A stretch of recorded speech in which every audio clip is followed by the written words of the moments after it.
out over time, and you buy them out. And whatever profit you agree is between you both, whether there is profit, no profit, doesn't matter. But Musharaka is a declining balanced partnership program. It's one of the more popular programs out there. Murabha has an installment sale.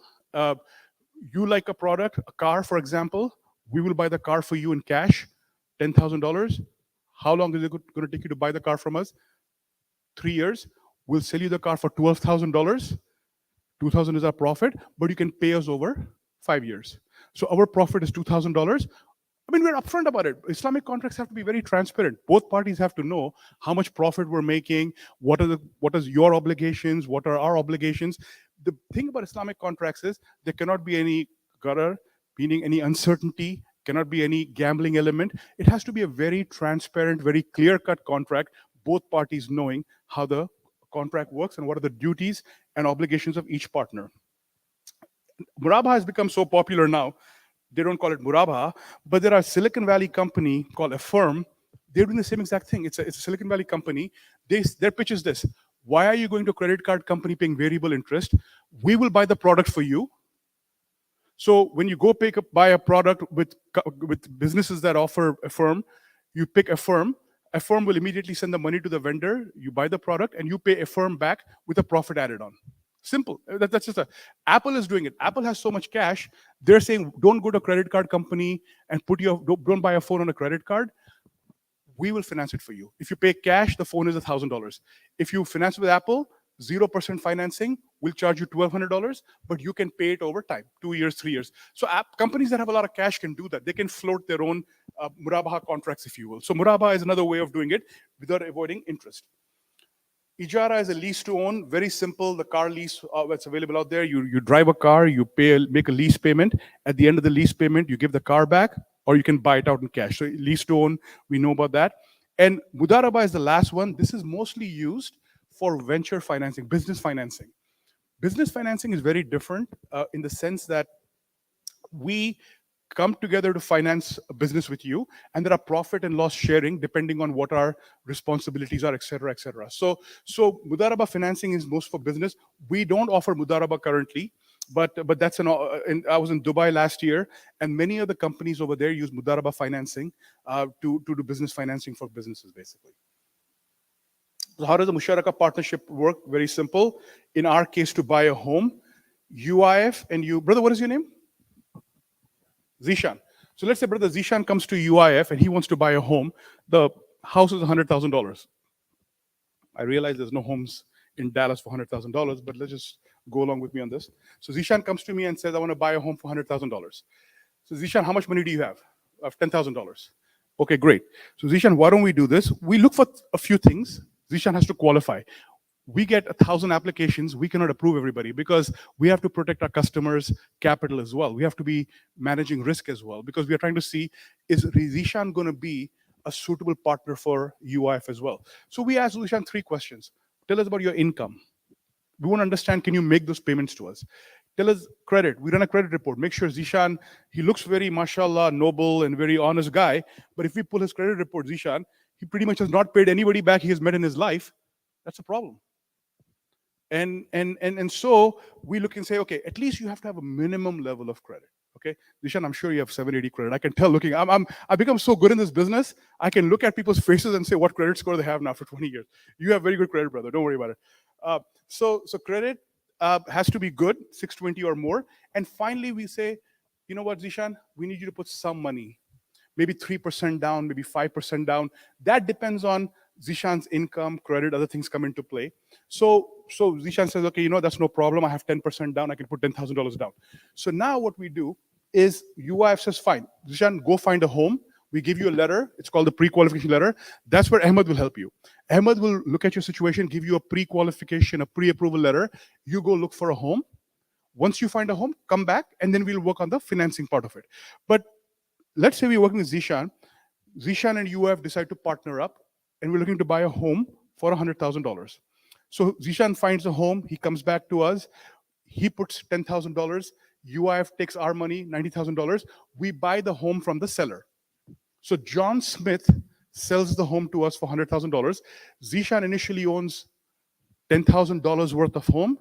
UIF owns $90,000 worth of homes. So if the house has 10 rooms, in the beginning, Zishan owns one room, we own 9 rooms. He paid 10%, he owns one room. We put 90%, we own 9 rooms. But UIF's family, Umar, me, Ahmed, are not moving into the house with Zishan's family. So all our 9 rooms, his family is using. So you basically, Zishan will now pay us rent for using the 9 rooms in the house. And along with the rent portion, he's paying us money to buy out one room at a time. So as Zishan's share in the house goes up, he buys the second room. Now he's paying rent only on the 8 rooms. As he buys the third room, he's paying rent on the 7 rooms. Like that, UIF ownership share in the property goes down. Zishan's share in the property goes up. And as our share is going down, he's paying lesser and lesser rent to us because obviously he's less rooms, less rent.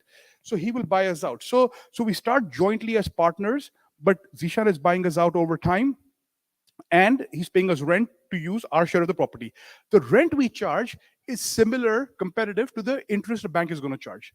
So if the bank is charging Zishan 5% interest rate for that 30-year deal, we will also, I'm using an example now, rates will change in the market, our investors will change, et cetera, et cetera.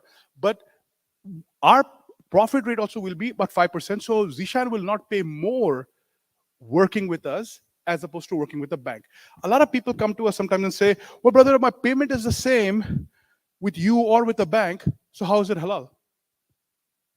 So my answer always is, brother, if you get halal chicken or non-halal chicken for $2 a pound, is it the same chicken? Different chicken. The process makes the chicken halal or haram. It's not the dollar amount you're paying for it. So profit we're calculating, so we're competitive. We want to be roughly the same amount of money. Otherwise, if you charge too much more, customers will go to a bank. If we charge lesser than the market, then we don't need any Muslim customers. Anybody can come to us because everybody wants to pay less money anyway. So the idea here is to be competitive while offering a Islamic financing product. So Zishan over time will buy us out. We start with a 90-10 ownership. Then over time, the Zishan will keep buying us. Every month he makes a payment. One part of the payment goes towards UIF share to buy us out, called the acquisition. Other part is the rent or profit that we are making the money to stay in business and pay our employees and launch new programs and products and so forth. Quickly, 5 steps to buying a home. A lot of people come to us, first-time home buyers, and sometimes it's like, oh, I wish you knew this beforehand, because now there are certain things you could have done differently to buy a home. So that's the whole purpose. When we go out and do these educational presentations, it's much more about, we can advertise, billboards, ads, this, that, but why we do these presentations? Because it gets a chance for us to connect with the community, answer your questions, and talk about some of the basic steps. What are the first step? Pre-qualification. That's where we do some screening, talk to you, whether you can work with us or not. We do that initial screening, and then Ahmed would give you a letter to go find a house. Once you find a house, step number 2, and the offer is accepted between the seller and the buyer, you and the seller accept the offer, you come back to us. At that time, we go through the financing approval process. Step number 4, whatever you told us in step number 1, in pre-qualification step, I make $10,000 income. Okay, well, now you have to prove it to us. Before, we just believe you, because we're assuming you're not going to lie to us. We're assuming that if you tell us you make 10,000 a month income, family income, or husband-wife income, or husband-wife kids income, whatever the income is, it is real income. Because if you tell us 10,000 at step number 1, and when time comes to prove it at step number 4, you're like, well, I only make $2,000. Well, obviously we cannot do the deal then, because you told us one income and it doesn't matter. So at the financing approval time, you have to give us your pay stub, W-2, if you're self-employed, your tax returns, bank statements. There are government rules. They're very strict about money laundering and stuff. The biggest thing they come after us, Islamic banking companies, is their concern, and we get audited all the time for the last 20 years. Every state audits us every couple of years or whatever it is. And their main thing they're looking for is are they moving money from unsourced money, cash coming in from overseas into accounts, this, that, and the other. So there are rules about that. For some reason, our customers keep a lot of money cash in the house. Right before buying a house, they show up and deposit 20,000 cash in the account. And we're like, well, why did you do that? Oh, well, I had the money sitting in the house. My wife wanted to keep it in case something happens in America. We have the money to go back. Well, that's all his great ideas, excellent ideas. However, to buy a house, that's a huge problem because now the government is going to ask us where did 20,000 come from. Oh, brother, you know how it is. My cousin gave it to him. I gave it. Okay, when you give the money to the cousin, do you have a check? Well, you know how it is. We give cash. Brother, I have given money to my cousins. Never took cash out and gave $20,000 ever in my life. I wrote a check, whatever. So this is the issue our people don't understand. There are a lot of complications when it comes to these things. So we want to educate you beforehand. So at the pre-qualification stage, Ahmed will talk and go through all the motions with you. So make sure that you know if there's cash, deposit it right now. If you have Bitcoin, cash it right now, source the funding, put it in the account so we don't have to worry about where this cash came from, where's the money moving around, et cetera, et cetera. So there's a lot of things we have to coach our community in terms of how to prepare. So when you come back after you have a house, we can close the deal in 10 to 30 days. 30 days if it's a complicated deal, 10 days if it's a clean file, everything is there. Couple of good news, if you put money in the account over 60 days before, we don't have to ask you because we ask the last 2 months bank statements. So if you deposit the money 90 days ago, we will not see that deposit. We don't have to ask you. So these are discussions we'll have before. If you have cash, put it in the account, maybe 10,000 at a time, whatever the case might be.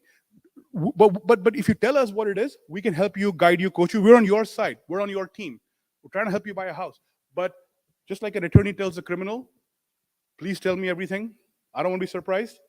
We tell you the same thing. Not that anybody's criminal, but point being, tell us so we know how to help you best. No surprise for anybody.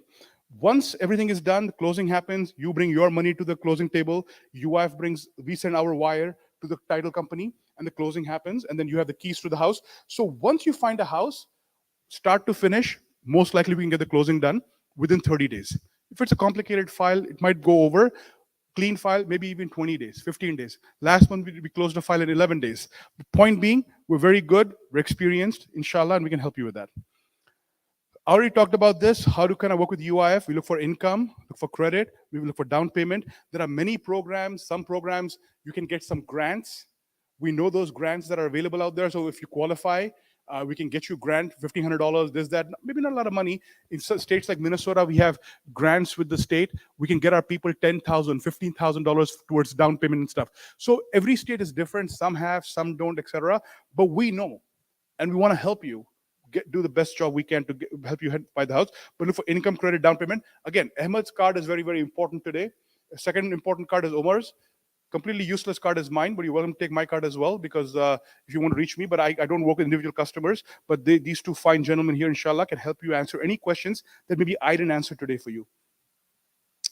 Now, just a little bit about UIF. I'm not going to labor the point here. I talked about that we've done a great job working in Islamic financing. We're offering purchase home financing. We also do refinancing. So if you have a loan with a bank or with another Islamic financing company, if it makes sense, if we can save you money and bring you, we'd love to do that for you. We can bring you over and maybe convert you to the Islamic program, and we can save you money, inshallah.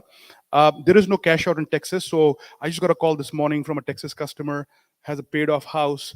He wanted to get cash out. Texas, we don't do cash outs. We do cash outs in 28 states, but Texas has some weird laws about cash out and how they work on things. So most companies don't offer cash out. There are some banks that do, but most don't offer cash out over here in Texas. We do masjid commercial and auto financing now. Texas will be starting, inshallah, by second quarter, I'm thinking. And now, one of the things we do as a company we talked about, if you're not registered, please register on our website. We do a lot of educational presentations. I do some of them. Umar does some of them. We talk about specific topics, not just of home financing, but I also am a big reader. I love reading books. Every month I read 1 to 2 books a month of business leaders, successful entrepreneurs. Sometimes I do book summaries. I want to help the younger community. It's my way of giving back. I want to help the younger community basically take the best ideas, and inshallah, hopefully the ideas I share helps them move in their own company or their own career, etc. So we do that. We also have, we sponsor masjid events. If you have dinners, etc., we sponsor that. We have a Imam generation scholarship for Imam's children. We feel like Imam's kids sometimes don't get the benefits, so we run a scholarship for that. Again, it's a way of giving back to the community for what we do. And our goal is very simple: 5-star service, transparency, and always return to the low price. And we have no other junk fees or anything for our program, just FYI for you. So with that said, I'm going to stop. Ahmed's information is over there. again, this program was about, I want to answer your questions. So I came out from Chicago. Tomorrow we have a presentation at Valley Ranch.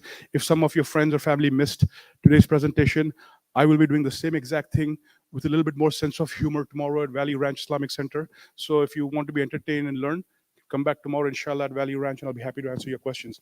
With that said, let me stop right here, inshallah. I'll take some questions for you, and we'll go from there, inshallah. So, Jazakallah khair, thank you so much. Thanks for the Allen Masjid board members for allowing us to do this. I hope you enjoyed a little bit of presentation I did. But open up for question answers, please. Yes?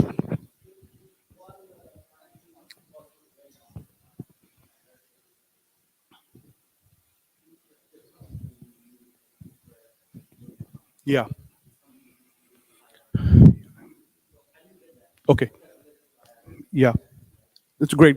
So, brother's question is an excellent question that we get. I'm going to ask the question so we can hear again. Brother said, this is a question that commonly comes up. People will ask us, hey, you're doing Islamic financing. I understand your paperwork, the partnership is partnership paperwork, but why am I signing some forms that use the word interest on it? It's a very valid question. The answer to that question, brother, is this. Federal forms, they are not allowing us to change it. We've tried it. We've asked special permission. Hey, listen, this is not an interest-based program, but the government rules are very simple. For religious grounds, they will not let us change the federal paperwork.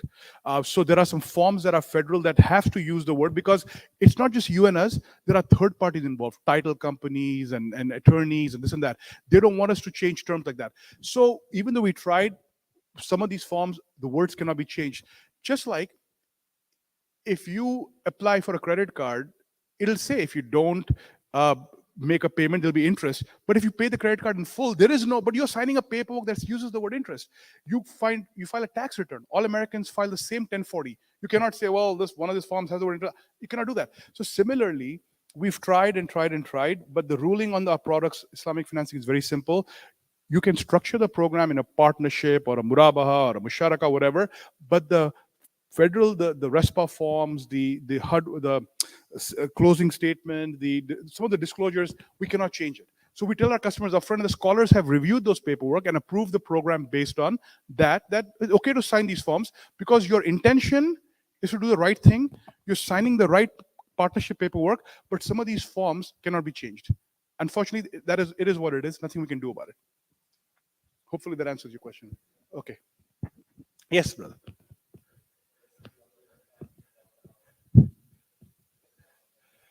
Sure.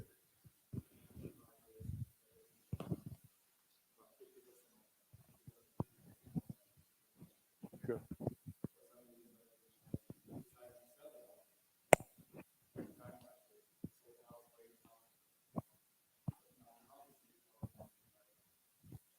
Excellent question. So, brother's question is a very good question, and I'm going to answer it both ways. Brother's question is, he gave an example. I gave a brother Zishan. He goes, "What happens if?" And I'm going to broaden the question. What happens if brother Zishan wants to sell the house? Maybe he gets sick, ill, loses a job. Many things can happen in life. Life happens. Well, we already tell you upfront, like I'm going to tell you right now, how things work. Now, if, for example, Brother Zishan comes and says after 5 years that, Brother Jaz, I want to sell the house. I love the cold. I'm moving to Chicago or Minnesota. I'm like, well, that's good. Congratulations, Brother Zishan. I'm happy you want to move to Chicago. It's colder, but whatever. So we say, okay, we started at $90,000. Our share right now, example, is down to $80,000. Brother Zishan has already paid us 5,000 in profit, example. We'll say, anytime you want to sell, you can sell the house. Anything above 80,000 is your money, because you've already paid us from 90 to 80. So if your home sells for 110, 120, whatever, Brother Zishan will give us $80,000. Rest is all his profit. Our profit is only the rent portion. Any appreciation is yours. If the home value goes up, you only pay us what is left in our share, and we forgive the future profit. So even if we agree to do 20,000 profit, you paid us 5 in the first few years, you owe us 15 back, but the moment you sell the house, that 15,000 is forgiven. So we cannot charge you, we charge you prorated profit up to the day you live in the house. up to the day, prorated profit. So we don't charge future profit. So brother Zishan has already paid us over the month's 5,000. That's our profit. Now, brother Zishan goes sells the home for 120. He'll give us our $80,000. 40,000 is his profit. That's in the case of if the home sells for more than our share. But let's say Brother Ishan called and said, Brother Ijaz, I lost my job, whatever, I cannot make payments, whatever the health conditions, whatever. Typically, we give you, there are some federal rules and laws that come into place, but typically we give you up to a year to get back on your feet. We'll either stop the payment, we may lower the payment, something. But even if after that, Brother Zishan cannot make the payment or anybody cannot make the payment, we'll say, okay, fine, why don't you sell the house? Just give us back our $80,000. Zishan comes back and says, you know what, the problem is the home values have fallen down in the area. The home is now worth only $70,000. In that case, we'll say, okay, fine, if you cannot make any more payments, we've given you time, then walk away. We'll take back the house. We will not come after you for the $10,000 difference. Banks can and will come after that because that's a deficiency on a loan. For us, it's a loss on the property. We take it, move on, basically. So yes, Brother Zishan will lose what he lost, but we will not come after any more. We'll take the $70,000, and that's the end of the contract. Ended. No future profits are owed, and that's it. So if the home sells for more than 80, you take it. If it's less than 80 and you cannot make any payments, then we get stuck with it. It is what it is.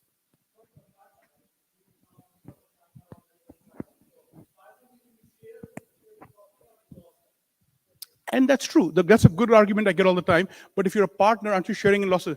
Yes, but as I explained, this is not a business partnership. This is not a mudaraba where we are investing money in a business and we are sharing profit. This is a house partnership where you are picking the house, you are choosing the house.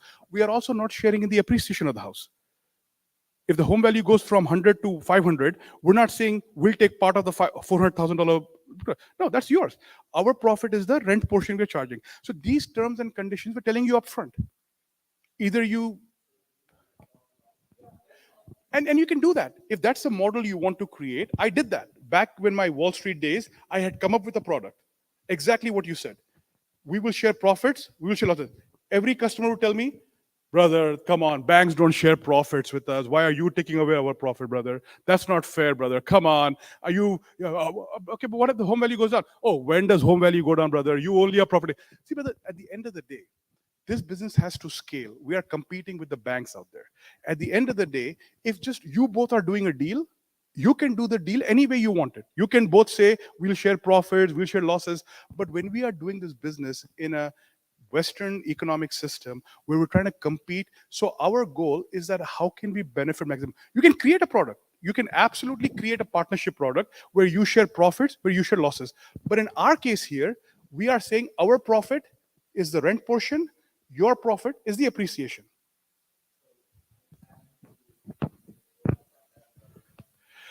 It's nobody buys the product, brother. Maybe you will buy their product like that. But if the home value goes from 100 to 500, and we tell them, will give us 400,000 back, huh? No. You are a very honorable brother. I'm not doubting your intentions, but I'm talking about in general. I would probably, if you honestly ask these brothers over here, sitting here, don't do it in front of me. Okay, tomorrow when you come back over here, take a side, get some pizza and do a side meeting over here and ask them how many. I'll come up with a program where I will take profits from your upside. Ask how many of them will give you that. And if you can do it, then put a small group together and raise some money. I'll be happy to share our intellectual capital with you, help you with contracts, help you with everything else. If you want to do it, we cannot do it because it's not a scalable model. That's the problem for us.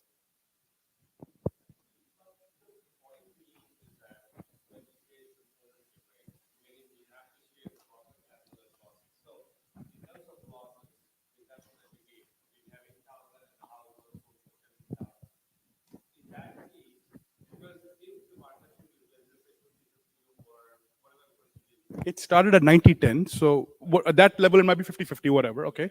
Yeah. Yes.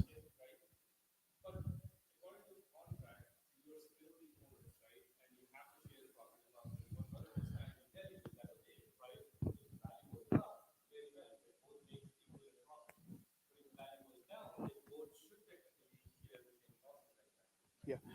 So, brother, I think what we miss over here is this, which is a struggle I had also when I first got into the business. I also came with the same mindset. We have to share profits and losses. But nowhere in Islam it says profits and losses have to be done under one specific model. Meaning, yes, if you and I are starting buying a gas station together, buying a gas station as a business owners is different than we are financing somebody's house. So if we are buying a gas station together and we put together a mudaraba partnership contract, if we put 50% profits and our agreement tells us that we will share 50% profit on the income, 50% profit or loss if the business up or down, that's fine. But when you're looking at a musharaka contract, musharaka is a partnership not to run a business, it is to buy an asset. That asset can be an equipment. You are a farmer, you want to buy a tractor. I cannot tell you because I'm buying your tractor, I'll take away 50% of your farming income basically. That could be that could be an agreement you make, because if you're desperate, I could say, brother, without a tractor you cannot run the farm. But if I buy the tractor for you for $30,000, to perpetually you'll have to keep paying me 20% of your farming income. You can do that if you want. But if I'm helping you buy a tractor, it might be under the lease to own, or it might be under the musharaka, where you will buy my tractor out from me over time, but you'll pay me a fixed payment to use tractor. So Islamic partnerships are not just one partnership. There are multiple Islamic partnerships you can choose and use depending on the what are you looking to finance, what is the intention, what is the motivation behind it. It depends on that. Just like in America, if you want to you want to start a business, if you want to open a start company, C corporation, sole proprietorship, S corp, LLC, all of them will end up starting a business for you. But every structure of the corporation is different. Even in anywhere in Middle East or India, different corporation structures accomplish different goals. Similarly, different partnership structures are for different goals. Now, if you don't agree with it, again, as I explained to you, I'm not here to debate you. These are scholars who've approved the program, and they told us do it like this. And you cannot make money both ways. You can choose either you make a fixed profit on it in the form of a rent and let the customer take the appreciation.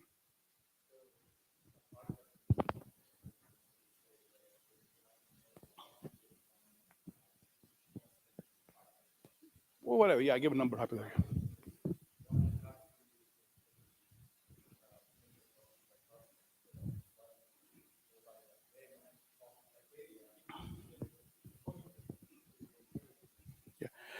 Brother has a very good question. So no, I'm sorry. I'll repeat the question again.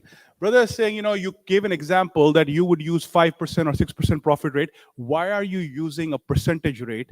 Why are you not using the rental values for the area? That's a fair point. We could do that.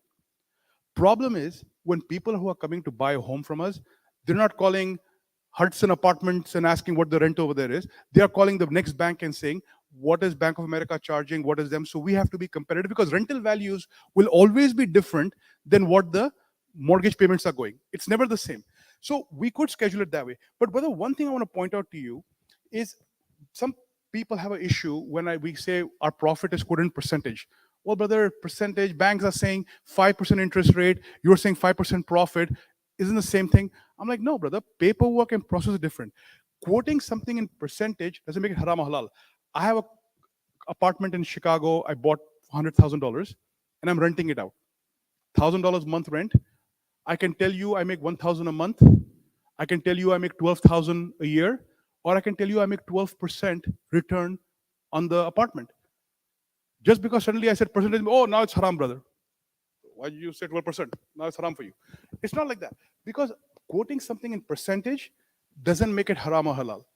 It is the intention you have, the process, the paperwork. So three things go into this. Allah subhanahu wa ta'ala knows your intention. Allah subhanahu wa ta'ala knows you can walk today and walk into a bank and get an interest-bearing loan, but then you answer for yourself. I'm not going to be answering for you. You don't answer for me. So intention is very important. Allah subhanahu wa ta'ala knows because of the Sharia board who's approved the program, you've done the research. To my understanding, Allah subhanahu wa ta'ala, this is an option. I took it. Now, Allahu alam. And at the end of the day, our scholars have said this. Mufti Abdullah Nana, who's on a Sharia board, very accomplished Mufti, studied in South Africa, and also he made a comment at one of the presentations he did for us. He said, at the end of the day, maybe Allah subhanahu wa ta'ala will not ask you, why do you choose this company? Because you came to UIF and took the Musharaka program, because the scholars who've approved the program, they will be held. How did you approve the program? So these are things that, I mean, I can keep going layers under if you want, but at the end of the day, what we have to understand is intention matters, process matters, paperwork matters. These are things that are a lot more complex than just thinking we have to share profits and losses 50-50. It's not as simple as that. What is the product? What is the structure? What are you trying to, what is the motivation behind it? Many things in there. And at the end of the day, if you feel, 1 minute, one more question happened. Okay, I know we are running behind time. So at the end of the day, again, do what makes you feel the best. I'm here just to answer the questions. I'm comfortable with the program. Umar, Ahmed, and I are. We could have worked for a regular bank, make more money maybe, but we choose to be here because we believe in the program, the product, the scholars, etc. And you decide for yourself. One last question, and inshallah, I'm gonna wrap it up after that. Okay, if you guys have quick questions, I might do half and half quickly. Yes, quickly, go ahead. Okay, go half and half. Okay, go ahead. Abdullah, go ahead. How do you handle the liquidity? Do you sell in the secondary mortgage market? Got it. I got it. I'll cover that. No question. The second one, you mentioned process and paperwork, right? Yes, yes. Process is transactional law. It's not money is being sold, it's an asset, but it's a cost. No. There's a promissory note, but also there's a warranty, there's a lien. So, and if I am in default, the bank can, Your second question is completely wrong. I spent 25 years in this industry, so I'll tell you why that's wrong. Banks never buy a house, they never sell a house. By law, by federal law, they cannot buy or sell. All they do is they put a lien on the house. Lien is different. Lien means if you cannot make a payment. No, but for us, we buy the house. The ownership comes in our name. No bank takes ownership. We'll get into more, but I don't want to take up a time because I know we're running behind time. But no. I'm not talking about deed. I'm talking simply when you buy a house through a bank, the title goes directly from the seller to your name. Bank has no involvement in the product at all. They put a lien. If you don't make a payment, they get back. For us, we actually take ownership. So we both are standing next to you, and we have the. So who owns the property? Bank doesn't own the property. UIF owns the property with you. That is the difference.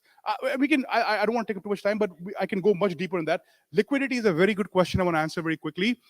Brother, how do we get our money? This is the question we always get. Brother, what are you doing? Are you borrowing from somebody, paying somebody interest, and you're giving us that money? Then are you doing haram to do halal over here? That's not the point. If you do that, then what's the point? The way it works is, first and foremost, I answer that question about liquidity. Where do you get your money from? In two ways. One, our product, we're selling your product. It's a buy-sell agreement. When we are buying and selling a product, you are responsible for your own source of money. We are for our own source of money. You don't go to Walmart, call the cashier, hey, I'm about to buy diapers for my child. Where do you guys get the money from? To buy to put the diapers on the shelf here. What is the Walmart employee going to tell you? What? Similarly, the buy-sell relationship by definition is you are responsible for your source of funds, we are for us. You sell your car tomorrow. John Smith comes and buys your car. Do you ask him, hey, John, where'd you get your money from? No, nothing to do with you. Similarly, so we are selling you a house, but having said that, the relationship is based on buy-sell. Here's how we get the money. We've raised money from our company. That's what I was telling you, the deposit accounts we have. You can invest money with us. We will take that money. We will use that money to buy the house. Once we buy the house, we paid 90,000. That 90,000 comes from the money the community gives us. We take that money, we buy the house. Then we turn around, we sell our share of the house to another investor. In this case, these are two government entities, Freddie Mac and Fannie Mae. They are both buying Islamic contracts. They are the only people who buy Islamic contracts, and they do it because they're trying to help American Muslims. Just like they help they buy other bank loans, they buy a partnership contract from us, Freddie Mac and Fannie Mae. People say, well, their money is haram. Of course their money is haram because they are raising money by bonds, etc. But if that is haram, then your Medicare is haram, your Medicaid is haram, your Social Security is haram, everything is haram. So that's the call you have to make. At the end of the day, they are buying our share. We're not borrowing money from them. We're not borrowing to pay interest. They take our $90,000. We tell them this $90,000 from Zishan, we're going to make 20,000 profit on it. So over 10 years, we will collect 110,000. How about you buy it for 95,000 immediately? They buy it for 95,000 immediately from us. 5,000 is our profit. Then every time Zishan pays us the money, we send the money over to them. They never deal with Zishan directly. If I didn't tell you this, you would not know this. So Freddie Mac, Fannie Mae buy Islamic contracts. They buy loans from banks also. They buy our contracts as well. But you never deal with them. You call us for everything. We deal with you. We collect your monthly payment and we forward it to them. So that's the liquidity question. Now I'm gonna stop right here. We'll take a question on the side with you. You are the loan servicer until the end. Absolutely.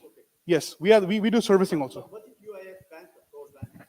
Well, if UIF, that's a great question. Thank you for the well wishes. We're hoping we don't go bankrupt, brother. But here's the deal: even if we stop, if we Khuda na khasta, if we do we go, I keep saying Urdu words Khuda na khasta, but God unwilling, what happens is this: we cannot do any new deals, but we still have to collect the payments and give it to whoever the investor is, whether it's his Freddie Mac, or if you have an Islamic investor overseas, whatever. So that company will keep collecting your payment, but we cannot do any future new business. Okay, that's the question. But I'll take one last question over here. We'll wrap it after this. Go ahead. Okay. Do we, brother's question is, do we help to do land financing? No, brother, simple answer. We don't do land financing right now currently. But if you have land and a builder builds the house, we will tell the builder, build the house. As soon as the home is complete, we will pay the builder and then we will get into a partnership with you. But we do not do land financing. Number two,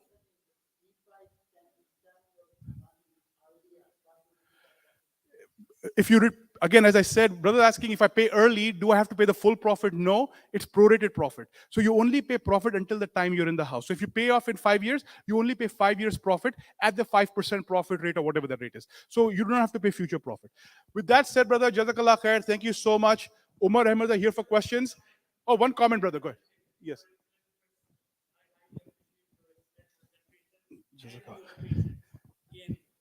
Jazakallah khair. Thank you so much. I appreciate it.